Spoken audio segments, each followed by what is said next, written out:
जब सेंटर में गई तो हमें गेट में ही रोका जा रहा था कि जो भी हिजाब या दुपट्टा के साथ है उसे एंट्री नहीं मिलेगी।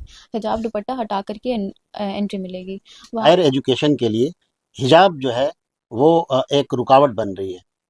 तो इस तरह से मैं बता दूं कि फ़रहीन खान मेरे साथ बैठी हैं और एक संडे का वाक़या है जो नीट का एग्ज़ाम देने जाती हैं और उन्हें हिजाब जब पहन कर जाती है तो उन्हें उतारने के लिए कहा जाता है कि आप हिजाब पहनकर एग्ज़ाम नहीं दे सकते।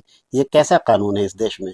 यही मैं पूछना चाहता हूँ इस देश के जो प्रधानमंत्री हैं नरेंद्र मोदी साहब, उनसे मैं पूछना चाहूँगा कि ये किस तरह का कानून है? इस वहां पे कुछ लोकल्स खड़े थे, चार पांच।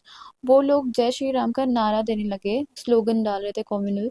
मुझे देख कर ही हिजाब में, तो मैंने कम्प्लीटली इग्नोर किया उन्हें और मैं आगे बढ़ गई अपने सेंटर की तरफ। मैं यहाँ पे रोकना चाहूँगा, मैं यहाँ पे ये पूछना चाहूँगा, सरकार से पूछना चाहूँगा कि क्या कोई हिजाब पहन कर अगर जाता है तो क्या उसके सामने ऐसे जय श्री राम के नारे लगने चाहिए? ये भी एक बहुत बड़ा सवाल है। मैं ये जानने की कोशिश करूँगा, समझने की कोशिश करूँगा और लोगों से फीडबैक भी लेना चाहूँगा कि ये किस तरह का देश बनता चला जा रहा है, जहाँ पे हिजाब पहनने से, नकाब लगाने से, बुर्का पहनने से इस तरह का वाक़या पेश आ रहे हैं कि जय श्री राम के नारे लगाएँ। आप जय श्री राम के नारे लगाइए, कहीं भी लगाइए, कोई दिक्कत नहीं है। लेकिन किसी को देखकर जय श्री राम के नारे लगाने, चाहे किसी को देखकर किसी गैर मुस्लिम भाई को अगर देखकर अगर अल्लाह अकबर कहते हैं तो ये भी गलत है। जी। फरहीन खान के वालिद मोहतरम हैं शाहनवाज खान साहब। मैं उनसे बात करूंगा और जानने की कोशिश करूंगा कि अपनी बच्ची को जिस तरह से आला तालीम हासिल करवा रहे हैं, क्या उनका कहना है और इस देश में जिस तरह से एक आला तालीम हासिल करने के लिए एक रुकावटें पैदा हो रही है, हिजाब, तो उस विषय में क्या इनका कहना है? क्या कहेंगे जिस तरह से माहौल अभी बनता चला जा रहा है? देखिए, आपकी बच्ची के साथ इस तरह से वाकया होता है, कितना कंडेम करते हैं? जेकेबी न्यूज़ में आप सभी का बहुत-बहुत खैर मकदम है और आपके साथ हूँ मैं जावेद हुसैन। ऐसा वाकया पेश आया है जो अब हायर एजुकेशन के लिए हिजाब जो है वो एक रुकावट बन रही है। तो इस तरह से मैं बता दूं कि फ़रहीन खान मेरे साथ बैठी हैं और एक संडे का वाकया है जो नीट का एग्ज़ाम देने जाती हैं और उन्हें हिजाब जब पहन कर जाती है तो उन्हें उतारने के लिए कहा जाता है कि आप हिजाब पहनकर एग्ज़ाम नहीं दे सकते। ये जो है बहुत ही शर्मनाक वाकया है और आइए यहाँ पे रूबरू कराता हूँ फ़रहीन खान से, उनसे बात करने की कोशिश करूँगा और जानने की कोशिश करूँगा कि पूरा वाकया क्या हुआ है। तो आइए जानते हैं। आपका जेकेबी न्यूज़ में बहुत-बहुत खैर मकदम है। मेरा नाम फरहीन खान है और मैं एक नीट एस्पिरेंट हूँ। मेरा सेंटर पड़ा था पीएम श्री केंद्र विद्यालय स्कूल में, जो कि गार्डन रिच में है। तो वहाँ पे गार्डन रिच जो स्कूल है वो एक कॉलोनी को होकर जाता है। तो जैसे मैं कॉलोनी के अंदर गई, वहाँ पे कुछ लोकल्स खड़े थे, चार पांच। वो लोग जय श्री राम का नारा देने लगे, स्लोगन डाल रहे थे कॉम्युनल। मुझे देख कर ही हिजाब में, तो मैंने कम्प्लीटली इग्नोर किया उन्हें और मैं आगे बढ़ गई अपने सेंटर की तरफ। तो मैं जब सेंटर में गई तो हमें गेट में ही रोका जा रहा था कि जो भी हिजाब या दुपट्टा के साथ है उसे एंट्री नहीं मिलेगी। हिजाब दुपट्टा हटा करके एंट्री मिलेगी। वहाँ पे गार्ड्स रोक रहे थे जो भी हिजाब या दुपट्टा के साथ जा रहे थे, बट सामने में दो लेडी थी जो हमारा एडमिट कार्ड चेक करती है। तो मैं उनके पास, मैंने बोला कि मैं हिजाब नहीं हटाऊंगी, मैं मुझे अंदर जाने दीजिए। तो मैं ऐसे कैसे करके अंदर गई। मैंने उनको बोला कि ये हिजाब क्यों नहीं पहन के आ सकती हूँ अंदर। तो उन्होंने कहा कि बेटा एनटीए का ये रूल है और हर साल नया रूल देता है एनटीए। तो इस साल ये रूल है कि आप लोग हिजाब या दुपट्टा के साथ नहीं एग्जाम में बैठ सकते हो। मैंने बोला मैंने तो कोई ऐसा रूल नहीं पढ़ा है, ना ही मैंने देखा है ऐसा कोई रूल, ना ही मैंने सुना है। तो एज फार मुझे ऐसा कोई रूल नहीं पता। अगर है तो आप मुझे बताइए कहाँ पे है। तो उन्होंने बोला मुझे कि ठीक है आप साइड में वेट करो, मैं अपने मैडम को बुलाती हूँ। उनकी मैडम थी कोई सीनियर। तो उन्होंने कहा कि मैडम को बुलाते हो, उनसे बात कर लो। मैं साइड में खड़ी थी, वैसे मेरे साथ और 8-10 लड़कियां हो गए थे हम लोग ऐसे, जो हिजाब में जो थे। हिजाब में जी। तो वो आती हैं तो उन्होंने कहा कि क्या प्रॉब्लम है। मैंने कहा कि ये हिजाब का प्रॉब्लम है, हिजाब हम लोग पहन कर है, हिजाब या दुपट्टा के साथ ये बोल रहे हैं कि एंट्री नहीं मिल सकता, एनटीए का नया रूल है। तो उन्होंने कहा हाँ एनटीए का नया रूल है, आप नहीं आ सकते विथ हिजाब ये ऑल। किसने कहा कि एनटीए का नया रूल वो लेडी ने कहा। है? जी। वहाँ हर कोई यही कह रहे थे कि एनटीए का नया रूल है, आप हिजाब या दुपट्टा के साथ नहीं आ सकते एग्जाम देने के लिए। तो फिर उन्होंने ऐसे कहा। तो मैंने बोला कि मैंने तो ऐसा रूल ऐसा कहीं देखा नहीं है, कहाँ पे, आप मुझे बताओ कहाँ पे ये रूल है। राइट। तो फिर उन्होंने कहा कि ठीक है। अब उनके पास कोई जवाब नहीं था। उन्होंने मुझे कहा कि ठीक है वेट करो, मैं अंदर से अब बात करके आती हूँ। फिर वो अंदर गई बात करने के लिए। वो जैसे गई तो काफ़ी देर तक हम लोग वैसे ही धूप में खड़े थे। फिर वो अपने साथ एक मेल पर्सन को लेकर आती है साथ में। ओके। तो वो आते हैं और आकर वो काफ़ी अग्रेसिव थे स्टार्टिंग से, सिंस द वेरी बिगनिंग। तो उन्होंने कहा कि मैं एनटीए का मेंबर हूँ, अपना आईडी कार्ड दिखाते हुए कहा कि मैं एनटीए का मेंबर हूँ और आप अलाउड नहीं हो विथ हिजाब और विद दुपट्टा, ये एनटीए का रूल है। और बहुत ही क्लियर कर दिया एनटीए ने। मैंने कहा कि show me where is it written, आप मुझे दिखा दो। तो मुझे बोला कि वो बहुत काफ़ी गुस्सा हो गया मेरे पे। मुझे बोला कि आप बाहर जाओ, एग्ज़ाम नहीं अपेयर करना पड़ेगा, get out, you don't need to appear for your exam. तो मैंने बोला कि ठीक है, मैं नहीं करूँगी, बट आप मुझे दिखाओ पहले कि कहाँ लिखा है, कौन सा राइट। रूल है। अगर एनटीए का रूल है, कहीं ना कहीं तो ऑफिशियली अपडेट हुआ होगा ना, कहीं हम्म। ना कहीं वेबसाइट पे तो आया होगा एनटीए का, कोई ऑफिशियल वेबसाइट में। आप मुझे दिखा दो, मैं चुपचाप चली जाऊंगी, और अगर मुझे एग्ज़ाम देना हुआ तो मैं हिजाब उतार के एग्ज़ाम दूंगी, बस आप मुझे दिखा दो। उनके पास नहीं था कोई आंसर। उन्होंने कहा कि आर्ग्यूमेंट मत करो, जो मैंने कह दिया वही एनटीए का रूल है नया, और उसको फॉलो करना पड़ेगा। ये बोलते हुए वो चले गए वहाँ से। और उसके बाद मैं हम लोग काफ़ी देर तक वहाँ पे वेट कर रहे थे। फिर एक वही लेडी आई, उन्होंने आकर बोला कि एनटीए से मैंने बात किया है, उन्होंने कहा है कि 2 कान विजिबल होना चाहिए बस, अब बाकी आप हिजाब बांध सकते हो। तो मैंने बोला ठीक है। फिर हमें चेकिंग के लिए पहले भेज दिया, बल्कि बाकी स्टूडेंट का पहले बायोमेट्रिक हो रहा था, उसके बाद चेकिंग, बट हमें पहले चेकिंग के लिए भेजा। तो हम लोग जैसे चेकिंग के लिए गए, हमारा हिजाब उतार के चेकिंग हुआ, सब कुछ हुआ। बहुत अच्छे तरीके से चेकिंग किया उन्होंने। उसके बाद मैंने जो हिजाब बांधा, तो मैंने अपना हेयर कवर किया और कान मेरा वैसे विजिबल था, मैंने कान नहीं कवर खुला किया, हुआ था। खुला हुआ था। जी। ऐसे मैंने हिजाब बांधा अपना। तो फिर वो मैं आई, बायोमेट्रिक के लाइन में मैं लगी हुई थी। जब मेरा नंबर आया तो उन्होंने कहा कि नहीं, ऐसे नहीं हो सकता, आपको हिजाब खोलना पड़ेगा। तो मैंने कहा कि अभी मेरी बात हुई है, एक मैम ने आकर के बोला कि आपका ऐसे हो जाएगा, उन्होंने एनटीए से बात की है। तो उन्होंने कहा नहीं, ऐसे नहीं होगा। फिर मैंने उनसे लास्ट बार पूछा कि ऐसे नहीं होगा, उन्होंने कहा नहीं होगा। लड़की हमारे साथ जो और थी, वो भी हिजाब खोल कर चले गए एट द एंड। बट हम 2 लड़कियां वेट कर रहे थे। एंड देन वो वहाँ पे एक वॉलंटियर आती है और उन्होंने कहा कि हिजाब को खोल कर ही जाना पड़ेगा, हिजाब खोलो। वो फोर्स करने लगी हिजाब खोलने के लिए। तो मैंने भी बोला ठीक है, आप जो बोल रहे हो मैं सुनूंगी, बट मेरा भी एक कंडीशन है, यहाँ पे जितने मेल है आप सबको साइड कर दो। जब यहाँ से कोई मेल नहीं रहेगा, जितने भी सिक्योरिटी गार्ड जो भी है, सबको साइड करो, तभी मैं हिजाब खोलूंगी। उन्होंने मेरी बात मानी, उन्होंने सबको साइड किया, तब मैंने हिजाब खोला, और सिर्फ पिक्चर के लिए। उसके बाद मैं हिजाब जैसे बांधने लगी थी तो उन्होंने कहा, वही लेडी ने कहा कि आप नहीं बांध सकते हिजाब, एग्जामिनेशन हॉल में नहीं अलाउड। मैंने बोला हाँ ठीक है, मैंने सुन लिया। ये बोलते हुए मैंने उनके सामने ही वापस से हिजाब बांधा और फिर मैं अपने एग्जाम हॉल में चली गई।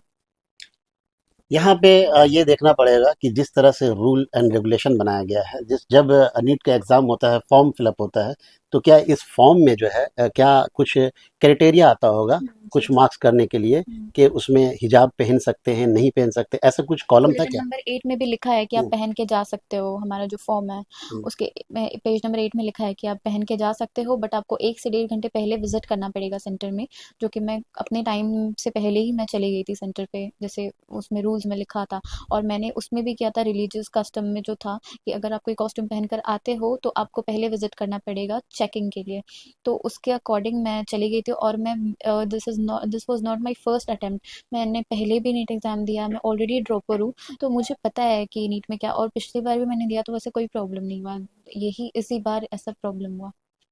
आप जब एग्ज़ामिनेशन के लिए तैयार होकर गईं, तो क्या इससे कुछ ऐसा डिफ़िकल्ट लगा आपको? कुछ माइंड जो है, जो प्रिपेयर करके गई थी, कुछ ऐसा लगा आपको कि हाँ, अब थोड़ा-सा डिमोरलाइज़ हम हो गए? बिल्कुल, मैं उस इंसिडेंट के बाद से मेरा पूरा माइंड ही बदल गया था। मतलब मैं मेरा पूरा फ़ोकस खो गया, मैं कंसंट्रेट ही नहीं कर पाई पेपर में। मुझे ऐसा है कि मुझे आंसर आते हुए भी, मुझे आंसर आते थे, मैं वो भी नहीं कर पाई, ऐसा हुआ। और इनफैक्ट मेरा मेरा पेपर कंप्लीट नहीं हुआ। मैंने 50 to 60% पेपर कंप्लीट किया होगा हार्डली। मेरा पेपर भी ठीक से कंप्लीट नहीं हुआ और मैं तो बैठ के मतलब सोच ही रही थी पता नहीं मैं ज़िंदा बच के यहाँ से जाऊँगी भी या नहीं। ऐसा सिचुएशन और वो वहाँ के जो लोकल्स हैं उन सब की वज़ह से मैं इतना ज़्यादा डर क्यों? गई थी। लोकल में क्या था ये बताइए। लोकल ने जैसे चिल्लाया था वो जय श्री राम करके एंड देन अंदर में जब सेंटर के अंदर मैंने देखा था कुछ लोग को जो मुझे देखकर तो लोकल्स ही लग रहे थे। Again I am not sure क्योंकि मैं जानती नहीं बट हाँ उनके पास आईडी कार्ड नहीं था, ना ही वो लोग कोई फॉर्मल ड्रेस में थे। दे वर वेयरिंग सिंपली एक टी शर्ट और जीन्स और उनका बॉडी लैंग्वेज देख करके मुझे नहीं लग रहा था कि इवन वो लोग पढ़े लिखे भी है। और वो लोग वो जितने भी वॉलंटियर्स थे वहाँ के जो कंडक्टिंग मेंबर्स उनके साथ मिल करके कुछ बात कर रहे थे और हमें पॉइंट कर रहे थे। तो इस चीज़ की वजह से मैं काफ़ी ज़्यादा मेंटली डिस्टर्ब हो गई थी और मेरा कंसंट्रेशन पूरा टूट गया था। मैं बिल्कुल फोकस नहीं कर पाई एग्ज़ाम में। एजुकेशन मिनिस्टर और सरकार तक क्या बात पहुंचाना चाहती हैं ये बताइए। मैं यही पहुंचाना चाहती हूँ कि एटलीस्ट जो मेरे साथ हुआ वो तो बदल नहीं सकता, बट आगे किसी भी लड़की के साथ हिजाब के बेसिस पे ऐसा नहीं हो। क्योंकि ये कहीं का रूल नहीं है, कहीं किसी को ये राइट नहीं है। हिजाब पहनना मेरी आइडेंटिटी है, ये मेरा खुद का चॉइस है। तो इस पे कोई उंगली नहीं उठा सकता।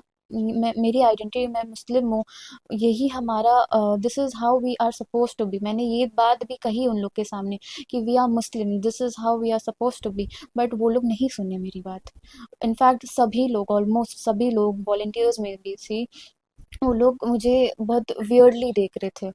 मैं काफ़ी ज़्यादा डर गई थी, मुझे नहीं पता था कि मैं यहाँ से ज़िंदा बचूंगी या नहीं, मैं घर कैसे जाऊंगी, मैं बस वही सोच रही थी। उसके बावजूद आपने एग्जाम दिया। जी मैंने एग्ज़ाम दिया, मैंने पेपर कंप्लीट किया, बट मेरा कंसंट्रेशन बिल्कुल नहीं बना। मैं जितना जानती भी थी मैं वो तक भी नहीं कर पाई। एंड इवन दो इस बार का पेपर काफ़ी टफ और लेंदी था, आई डू अग्री, बट मैं जितना जानती थी मैं उतना भी नहीं कर पाई।